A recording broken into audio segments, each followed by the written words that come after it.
आज हम बात करने वाले हैं पीएसयू बैंक सेक्टर की कुछ इंपॉर्टेंट स्टॉक्स जैसे bank of Baroda, J and K bank, can bank. तो हम इन सब की बात करेंगे और इसमें हम देखेंगे कि कैसे प्राइस बढ़ी है इस पॉइंट से, यहाँ से क्यों बढ़ी, ऐसा क्या बदला इन स्टॉक्स में और अब आगे का क्या फ्यूचर है इन स्टॉक्स का। तो सारी बातें करेंगे, तो लेट्स गेट स्टार्टेड। हमने अपने टेलीग्राम ग्रुप में अगस्त 2022 में ये लिखा था कि PSU bank index is looking strong.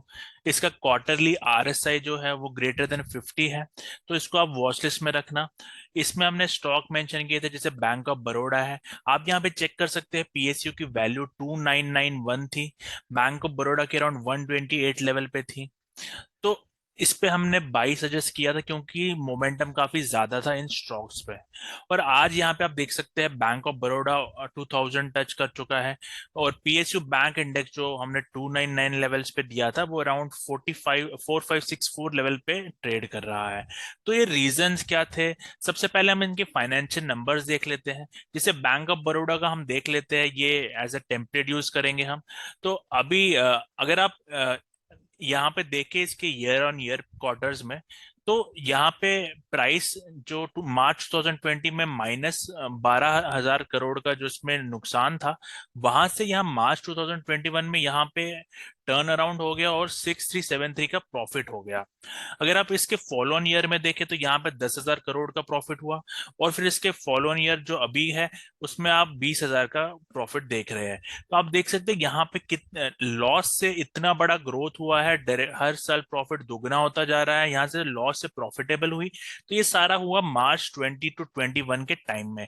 अगर आप मार्च 20 to 21 के टाइम में देखें तो ये 20 to 21 में ही ये बॉटम लगा है, और यहाँ से स्टॉक 30 लेवल के आज 200 लेवल पे है, मतलब 6 टाइम्स हो गया है।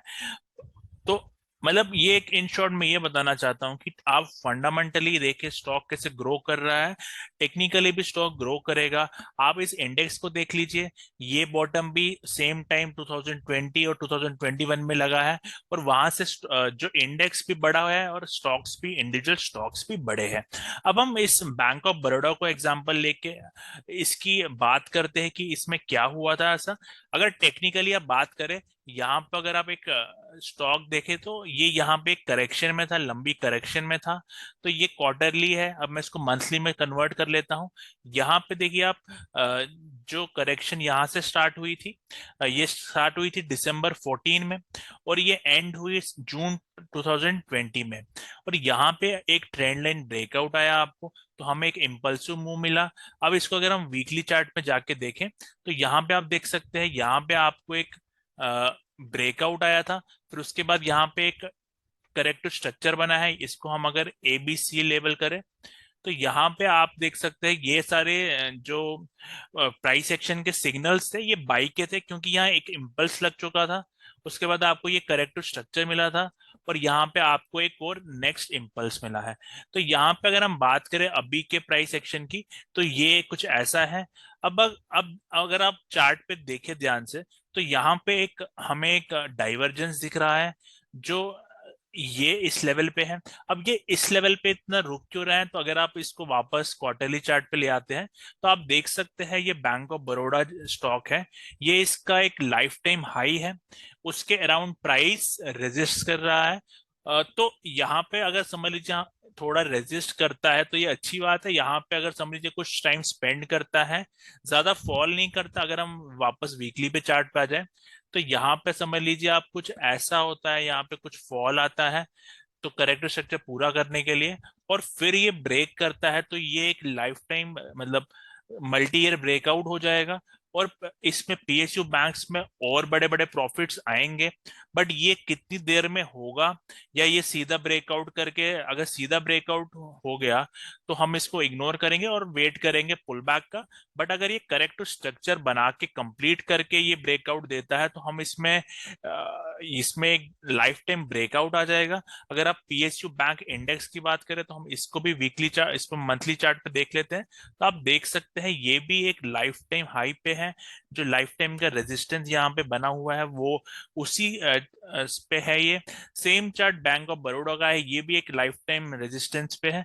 तो आप देख सकते हैं किस तरह जो एक मतलब इंडेक्स का चार्ट है, सेम यहाँ पे काफी स्टॉक्स है जिनका सेम हमने ये जो ब्रेकआउट पे सजेस्ट किया था, यहाँ पे ये ब्रेकआउट आया था, हमने इस पे सजेस्ट किया था, और ये यहाँ से एक अच्छा अपमूव दिया है।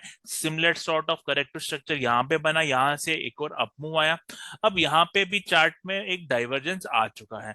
अब हम वेट करेंगे यहाँ पे ये डाइवर्जेंस के लिए, एक पुल बैक का वेट करेंगे। मे बी ये थोड़ा ऊपर जाके आए या नीचे, मतलब इसमें और अपसाइड आए फिर ये आए, बट ये पुल बैक इसमें आना जरूरी है क्योंकि आपको एक डाइवर्जेंस यहाँ पे वीकली चार्ट पे दिख रहा है। विच मीन्स यहाँ पे अगर पुल बैक आता है और फिर ब्रेकआउट आता है तो ये बहुत ही मतलब जबरदस्त ब्रेकआउट होगा क्योंकि ये लाइफ टाइम हाई है। अब ऐसे ही हम बात करते हैं दूसरे स्टॉक्स की इसमें, जैसे पीएसयू इंडेक्स में हमारा पास है जेएंडके बैंक। ये स्टॉक भी आप देख सकते हैं, ऑल्दो इसमें मोमेंटम थोड़ा लेट आया, बट इसमें भी अभी यहाँ लो से 11 रुपीज से ये 70 पे चला गया, तो 60 टाइम ये भी बढ़ा है, 6-7 टाइम्स। यहाँ पे भी आप देख सकते हैं सिमिलर सॉर्ट ऑफ स्टोरी है, ब्रेकआउट आया। इस ब्रेकआउट को अगर हम वीकली चार्ट पे देखें तो यहाँ पे आप देख सकते हैं आपको impulse correction, impulse correction, impulse करके एक वेव लगी। उसके बाद आपके यहाँ पे, मैंने हमेशा बोला पहला इम्पल्स लगने के बाद एक करेक्शन होती है, तो करेक्शन हुई यहाँ पे, और वो करेक्शन आपको बाई करनी होती है क्योंकि यहाँ पे ऑलरेडी एक ब्रेकआउट आ गया था, और फिर ये करेक्टिव स्ट्रक्चर में आपको बाई करना होता है, और यहाँ पे अब दूसरी एक इम्पल्स लग चुकी है। ओवरऑल यहाँ पे अगर आप ट्रेंड लाइन को अपडेट करें तो ये ट्रेंड लाइन होगी आपकी। अब आप चार्ट पे देखेंगे यहाँ पे भी डाइवर्जेंस है या नहीं, तो यहाँ पे भी एक डाइवर्जेंस है चार्ट पे। तो यहाँ पे जहां मतलब आप देख सकते हैं बाकी, क्योंकि बाकी स्टॉक्स पे भी डाइवर्जेंस है यहाँ पे, तो यहाँ पे भी एक पुल बैक आएगा, और वो पुल बैक आके हमें फिर से बाई मिलेगा तो फिर हम उस बाई को लेंगे। क्योंकि यहाँ पे अगर आप मंथली चार्ट पे आ जाते हैं तो ऑल दो ये लाइफ हाई पे नहीं है, क्योंकि अगर मुझे एक स्टॉक पिक करना है तो वो बैंक ऑफ बड़ौदा हो सकता है, क्योंकि यहाँ पे देखिए लाइफ टाइम हाई पे, और यहाँ ब्रेकआउट अगर आएगा तो वो लाइफ टाइम है, यहाँ कोई रेजिस्टेंस नहीं है। बट अगर समझ लीजिए इस टाइप का स्टॉक है तो इसको ट्रेड करने में, क्योंकि यहाँ जगह जगह रेजिस्टेंस होंगे, इन तो हमें एक वाइजली ये स्टॉक पिक करने चाहिए, कौन सा हमें लेना है या नहीं लेना। इस स्टॉक में हम क्या करेंगे, इस स्टॉक में आप देख सकते हैं ऑल्दो ये भी एक अप ट्रेंड में आ चुका है। यहाँ पे अगर आप इस लेवल को मार्क करते हैं जो ये हाई है, इसको मैं मार्क कर लेता हूं पहले। तो यहाँ पे एक अप ट्रेंड में स्टॉक आ चुका है, बट हम एक पुल बैक का वेट करेंगे और उस पुल बैक के बाद यहाँ पे बाय करेंगे। तो अब आगे बात कर लेते हैं दूसरे स्टॉक की, जो है हमारा कैन बैंक। अब मैं इस स्टॉक की बात करूं तो ये स्टॉक भी सिमिलरली लाइफ टाइम हाई पे तो नहीं है, तो हम अगर हमें एक दो स्टॉक ही लेने हैं तो हम वो वाले स्टॉक लेंगे जहां पे कोई लेफ्ट में रेजिस्टेंस नहीं है, जैसे बैंक ऑफ बड़ौदा हो गया। अब ये स्टॉक में भी अगर आप कैन बैंक देखें तो इसमें ऑल तो ब्रेकआउट तो आ गया है, लेकिन ये लाइफ टाइम हाई पे नहीं है। अब इससे क्या होगा, ये लेफ्ट साइड बहुत सारे रेजिस्टेंस है, तो इसमें यहाँ पे मतलब इसकी मूवमेंट कम हो सकती है या पुल बैक आ सकता है। तो हम ऐसे स्टॉक ही देखेंगे जो लाइफ टाइम हाई पे है। अब मैं पीएनबी की बात कर लेता हूँ। तो पीएनबी भी आप देख सकते हैं, इनमें से अगर देखना हो स्टॉक तो पीएनबी एक वीक स्टॉक लग रहा है, क्योंकि जहां की बाकी stock almost life time high या बड़े बड़े पुल बैक दे चुके हैं, ये स्टॉक अभी तक बहुत ही नीचे ट्रेड कर रहा है, और यहाँ पे देखिए एक मेजर रेजिस्टेंस भी है। तो अगर हमें इन्वेस्टमेंट लेनी होगी तो इसको हम अवॉइड करना चाहेंगे, क्योंकि ये रेजिस्टेंस के मतलब जस्ट नीचे ही ट्रेड कर रहा है, तो हमें बेटर स्टॉक देखना चाहिए। तो हम बात करते हैं एसबीआई की।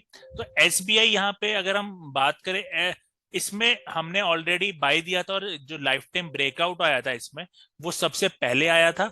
अगर हम यहाँ पे देखें तो वो इस लेवल पे ही आ चुका था, 360 लेवल पे। ये सबसे पहले अगर पीएसयू कोई चला है तो वो एसबीआई था, और वो 2020 में सबसे पहले ये ब्रेकआउट दे चुका है, जहां से ये स्टॉक ऑलरेडी डबल हो चुका है। तो सेम एनालिसिस हम इसमें अगर समझिए बैंक ऑफ बड़ौदा में भी ये ऐसा ब्रेकआउट आता है, मे बी अभी आए या थोड़े टाइम के बाद आए, तब ये स्टॉक एक हमें इसमें इन्वेस्ट करना चाहिए। तो आई होप ये एनालिसिस आपको पसंद आई, कुछ नया आप सीख रहे हैं कैसे स्टॉक हमें पिक करने चाहिए और एक सेक्टर में से कौन सा स्टॉक हमें पिक करना चाहिए, ये आपको समझ आ रहा है। अगर वीडियो आपको पसंद आया तो चैनल को लाइक करिए, वीडियो को लाइक करिए, सब्सक्राइब करिए चैनल को, और कोई डाउट है तो मुझे कमेंट डाल सकते हैं। Thank you and have a